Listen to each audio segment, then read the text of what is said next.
Assalamualaikum warahmatullahi wabarakatuh. Sahabat-sahabatku dimanapun Anda berada, semoga keberkahan, kesuksesan, dan kebahagiaan bersama kita dan orang-orang yang kita cintai. Amin amin ya rabbal alamin. Salam NKRI harga mati, salam Pancasila Jaya, salam sejahtera untuk kita semua. Kali ini ada sebuah cerita dari mantan muhibbin kelas berat, ex muhibbin akut gitu ya, yang menceritakan bahwa selama beliau menjadi pengikut Habib, beliau sampai mengeluarkan uang mencapai 1 miliar. Nah, jadi korban dawir gitu ya, Masya Allah, Masya Allah. Nah, mari kita simak, mari kita dengarkan cerita dari beliau, dan sama-sama kita saksikan video berikut ini. Kalian merasa mulia karena merasa dalam darah kalian ada darah Nabi. Inilah yang sudah dikatakan oleh Habib Bahar, oleh Habib yang lain. Dalam tubuh ini mengalir darah Rasulullah. Ya. Ucapan ini harusnya kalian yakin dengan diri kalian. Kalau yakin dengan diri kalian bahwa dalam darah kalian ada darah Nabi, tapi kok lucu nggak mau tes DNA? Kalau kalian yakin, kenapa takut? Tadi semua. Inilah yang harus dipahami ya. Jadi kalau sekali lagi, tolonglah wahai sahabatku Rabitul Alawiyah, tolong kami dari semua. Buktikan bahwa kalian adalah duriat Rasul kepada Kiai Maduddin dan kepada teman-teman semua.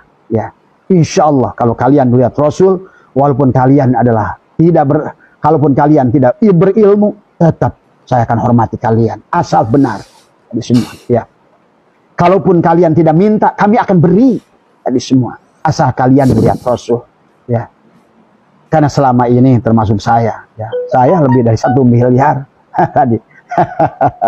Di rumah saya ada Rolex yang dijual seorang Habib 50 juta. Ternyata begitu tes, Rolex itu harganya 200.000. Hanya boxnya saja yang asli. Tadi. Jadi saya jumlahkan, hitung-hitung.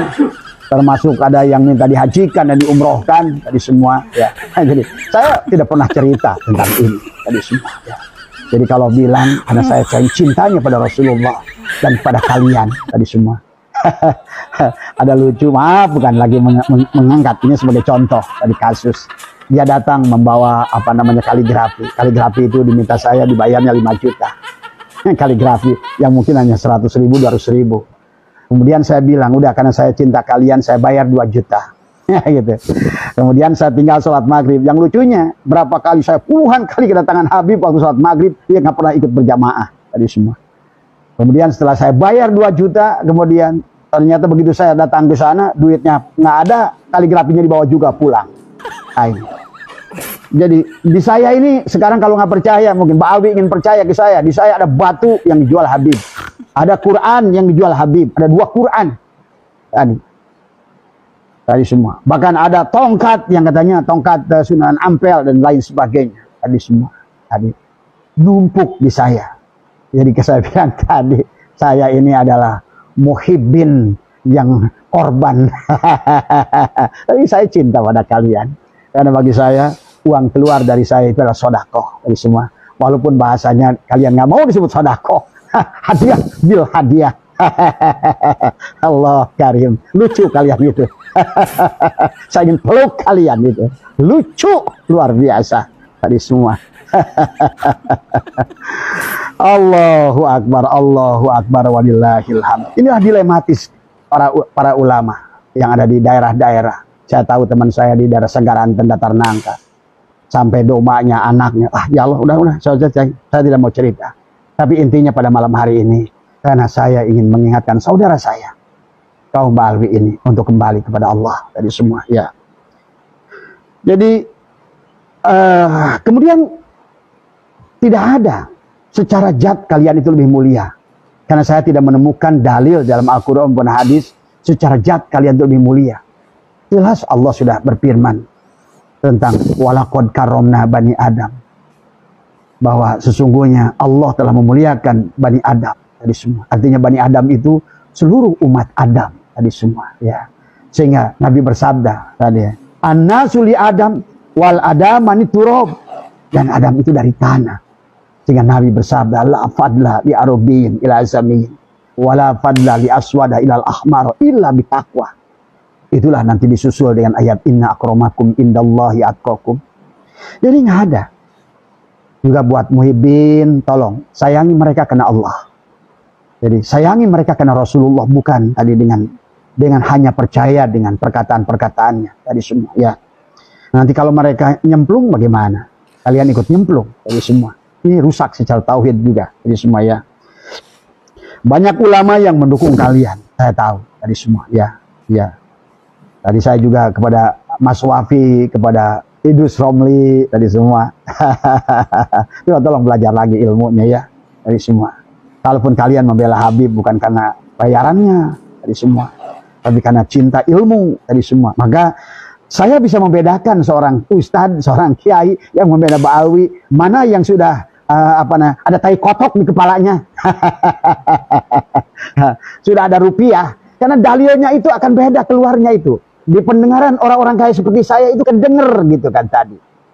Dalil yang murni dari hati sanubari, yang bicara free of charge tadi semua. Karena Allah, karena cinta. Tapi dengan dalil yang kalian ucapkan itu dengan ada pembayarannya, ya di semua tentu akan beda terdengar suaranya.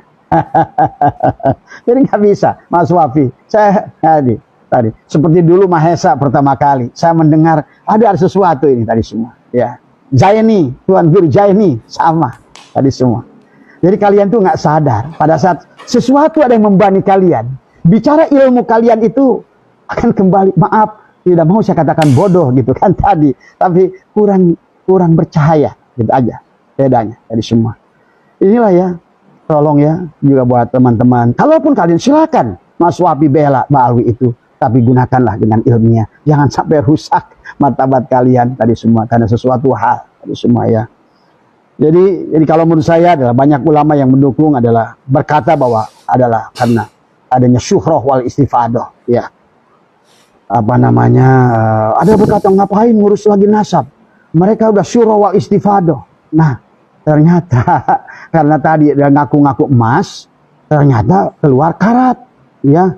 Karena pada saat keluar karat itu ya akhirnya kita penasaran, kita ingin menguji itu kan tadi. Ternyata nggak surah wal istifadah. Karena surah wal istifadah yang saya tahu ijma ulama ada kesepakatan tentang surah wal istifadah. Sungguh sangat mencengangkan dan membagongkan tentunya. Kalau 1M kira-kira bisa untuk apa itu kalau kita pergunakan di jalan yang benar, jalan yang tepat. Minimal bisa bikin rumah dengan halaman yang luas dan perabotan serta kendaraan yang cukup mewah. Ini saja, semoga bermanfaat, semoga kita bisa mengambil hikmah dari cerita ini. Terima kasih. Wassalamualaikum warahmatullahi wabarakatuh.